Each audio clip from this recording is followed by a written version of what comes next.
everybody, it's Chevy with Daily City Rec. Now if you got bananas in your house, this banana milk recipe is quick and easy and a fun way to drink those bananas.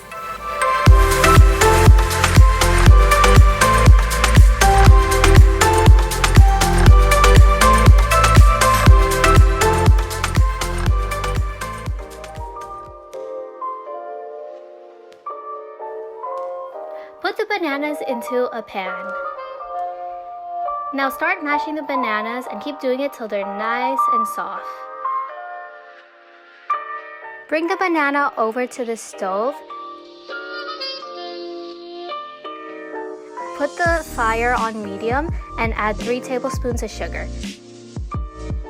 Mix it with the banana.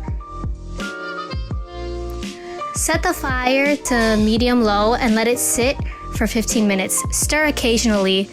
When you get a syrupy texture, you're done. Add the banana puree onto a cup of ice and add your choice of milk. You can add more puree if you want it sweeter. Stir them together and enjoy.